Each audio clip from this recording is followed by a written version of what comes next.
நண்பர்களுக்கு வணக்கம். நான் உங்கள் நண்பன் குரு முருகன்.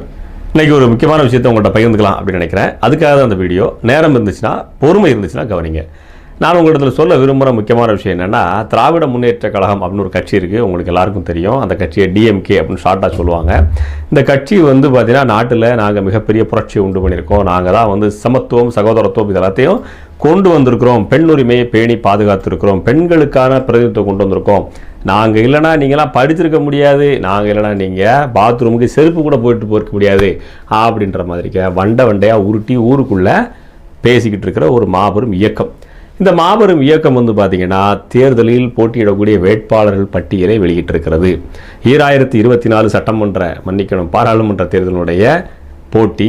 அதில் போட்டியிடக்கூடிய வேட்பாளர்களை திமுக சார்பில் போட்டியிடக்கூடிய வேட்பாளர்கள் வச்சுருக்கிறாங்க. இந்த வேட்பாளர்களில் தான் நான் உங்களோட வாசிக்கிறேன். இதில் இருக்கக்கூடிய விஷயங்களை பற்றி தான் நம்ம இன்றைக்கி பேச போகிறோம். நேரம் இருந்தால், பொறுமை இருந்தால் கவனித்து கேட்கலாம்.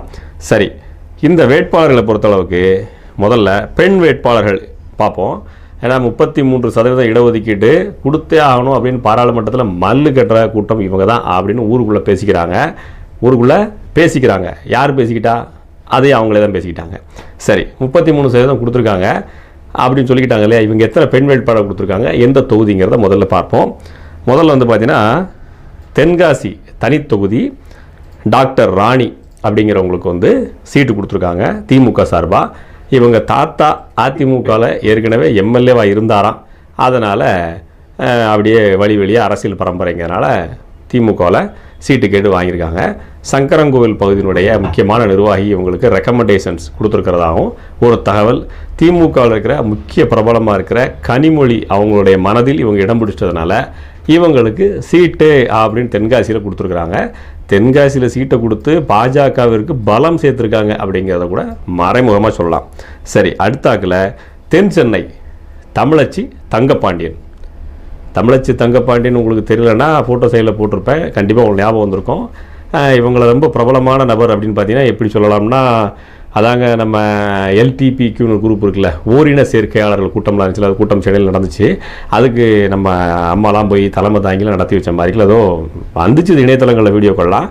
இது அவங்களுடைய கருத்து சுதந்திரம், அவங்களுடைய உரிமை அப்படிலாம் பேசினாங்க. கலாச்சார சீர்கேடுன்னு சொல்கிறாங்க. அப்படிலாம் கிடையாது. பெரியாருடைய வழியில் அவங்கவுங்களுடைய சுதந்திரத்தை அவங்கவுங்க பண்ணிக்கலாம் அப்படின்ற மாதிரிக்கு இவங்க பேசினதா ஒரு சர்ச்சையான விஷயங்கள்லாம் இணையதளத்தில் இருக்குது. நான் சொன்ன பதிவு உண்மையாக பொய்யாங்கிறத நீங்கள் தான் தேடி தெரிஞ்சுக்கணும். ஏன்னா இணையதளத்தில் இவன் சொல்கிறது உண்மை நம்பக்கூடாது. அடுத்தாக திமுகவின் முகமாக பார்க்கப்படக்கூடிய ஒருத்தவங்க தான் பெண் வேட்பாளர் தூத்துக்குடியில் ஏற்கனவே அவங்க தான் போட்டிக்கிட்டாங்க. மறுபடியும் அவங்களுக்கு தான் அந்த வாய்ப்பு கொடுத்துருக்குது, கனிமொழி கருணாநிதி அவர்கள்.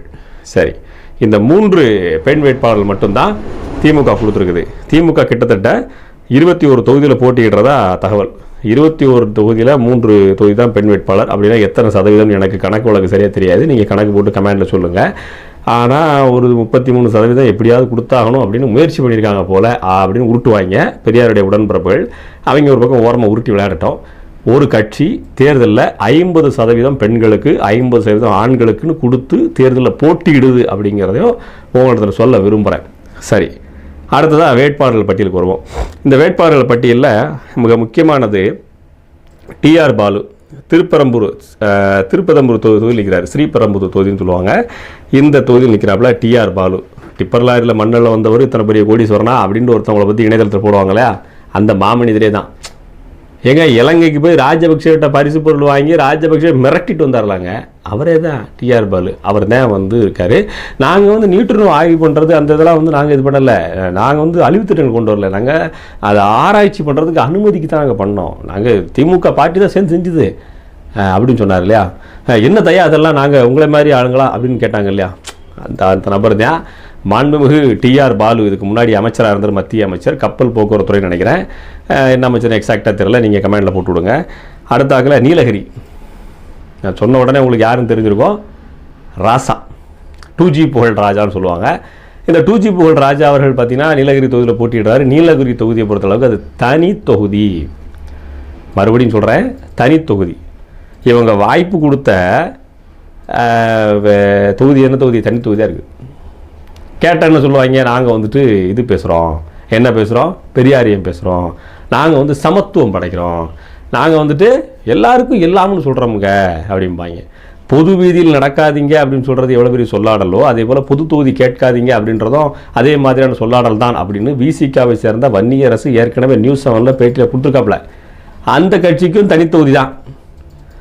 விடிய விடிய திமுகவை சேர்ந்து திமுக கட்சிக்காகவே உழைச்சி தூச்சி வழக்கில் நிறைய பணம் சேர்த்து கட்சிக்கு கொடுத்தாலும் நம்ம கலைஞர் டிவி ஆரம்பிக்கிறதுக்கு 200 கோடி ரூபா ஃபண்டு எங்கிருந்து வந்துன்னு சொல்ல முடியாமல் தவிச்சு சிறைச்சாலையில் முழிச்சிருந்த இந்த நபருக்குமே கூட தனித்தொகுதி மட்டும்தான் தலைவிதி. இதுதான் திமுகவில் இருக்கிற சமூக நீதி. நம்ம அதை தெரிஞ்சுக்கிடணும். முதல்ல வாரிசு அரசியலில் பல சீட்டுகள் பின்னாடியே வருது, தனித்தொகுதியினுடைய நிலைமையும் தெரிஞ்சுக்கணும். அடுத்தாக்கில் மத்திய சென்னை தயாநிதி மாறன் உங்களுக்கு யாருன்னு தெரிஞ்சிருக்கும். சன் பிக்சர்ஸினுடைய ஓனரு, கேபிள் திருடன் அப்படின்னு சொல்லி கூட ஒரு அன்போடு அணைப்பாங்க இணையதளங்களில். இவர் பார்த்தீங்கன்னா வாழ்நாள் முழுமைக்கும் வயக்காட்டில் போய் விவசாயம் பார்த்தது, அதாவது உழைக்கிற சொத்துக்கு குனிஞ்சு நிமிர்ந்து வேலை பார்த்தது அப்படிங்கிற வேலையை எதுவுமே பார்த்ததில்லை அப்படிங்கிறதா இணையதளவாசிகளுடைய கருத்தாக இருக்குது. இருக்கக்கூடிய மீடியாஸ் எல்லாம் மிரட்டி தன் கட்டுப்பாட்டில் வச்சுருக்கிறாரு. இப்போ இருக்கிற சூப்பர் ஸ்டாராக இருக்கிற விஜய் அவர்களை கூட மிரட்டி சுறா, வேட்டைக்காரன் மாதிரியான வரலாற்று காவியங்களை எடுக்கிறதுக்கு இவர் முக்கிய காரணமாக இருந்தார் அப்படிங்கிறத நீங்கள் தெரிஞ்சுக்கோங்க. ஏன் இதை தெரிஞ்சுக்கணுன்னா விஜய் ரசிகர்களும் தெரிஞ்சுக்கணும் கட்டாயம். உங்கள் தலைவர் தனியாக கட்சி வர துவங்கியிருக்காரு இல்லையா, அப்படிங்கிற பொழுது யார் உங்கள் தலைவரை மிரட்டி வேட்டைக்காரன், சுறா மாதிரியான வரலாற்று காவியங்களை எடுக்க வச்சது அப்படின்றத நீங்கள் தெரிஞ்சுக்கிட்டா தான் வர்ற தேர்தலில் நீங்கள் ஓட்டு போடுறது ரொம்ப சௌகரியமாக இருக்கும். இந்த நபரை நீங்கள் ஞாபகம் வச்சுக்கணும், மத்திய சென்னை. ஏன்னா அவர் சொன்னார்ல, என்ன தயா இதெல்லாம் நம்ம உங்களை மாதிரி நாங்கள் பிற்படுத்தப்பட்ட மக்கள், அதனால் தேர்ட் கிளாஸ் மக்களா அப்படின்னு பேசினார் இல்லையா, அவர் நோட்டீஸ் பாயிண்ட். அரக்கோணம் தலைவர் ஜெகத் ரட்சகன் ஏழையிலும் ஏழை, பரம ஏழை, பிணவரையில் பணத்தை ஒழிச்சு வச்சுருந்த பயங்கரமான ஏழை. அடுத்தாக்கில் வட சென்னை கலாநிதி வீரசாமி டாக்டர் அப்படின்னு போட்டுக்கிறாரு. இவர் நீங்கள் பெரும்பாலும் விவாதங்கள் எங்கேயும் பார்த்துருக்க முடியாது. அப்படி சொல்கிறது, திமுகவுக்கு பேக் போனால் பேக் சைட்லேருந்து ஒர்க் பண்ணக்கூடிய ஒரு மாபெரும் மனிதர் அப்படின்னு சொல்லிக்கிறாங்க. அது யார் சொன்னான்னு கேட்டால் அவங்களே தான் சொல்லிக்கிறாங்க.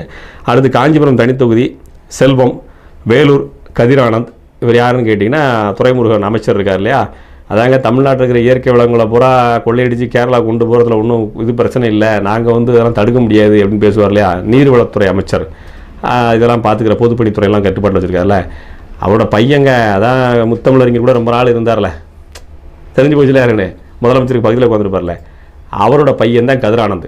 இப்போ முத்தமிழறிஞர் கூட இருந்ததை தவிர அவர் வேற ஒரு வேலையும் செஞ்சதில்லை. கதிரானந்த் பிறக்கும் போதே தங்க ஸ்பூனில் சாப்பிட்ற அளவுக்கு பெரிய வசதியாக குடும்பத்தெல்லாம் பிறந்திருக்காரு.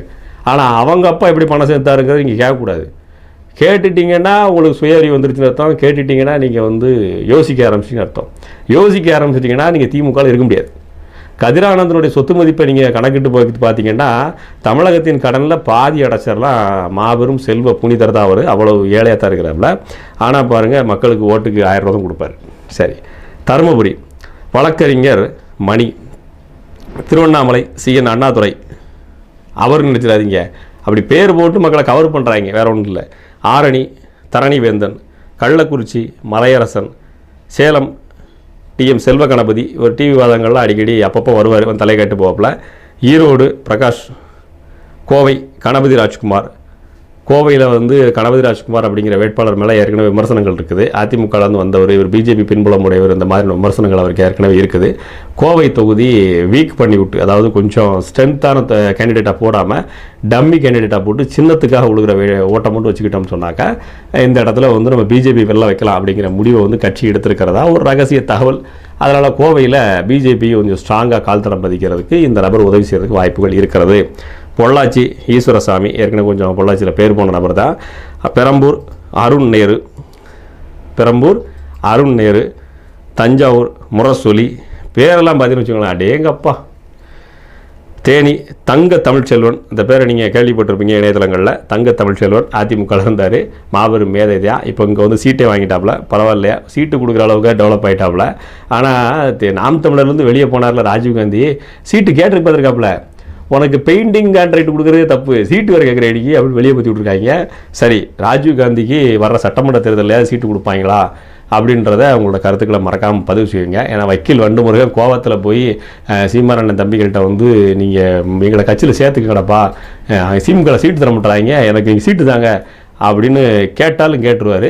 அப்படி கேட்டால் நாம் தமிழரில் அவரை உள்ள வரவேற்றுக்குவாங்களா அப்படிங்கிற உங்களுடைய கருத்துக்கள்லாம் பதிவு செய்யுங்க.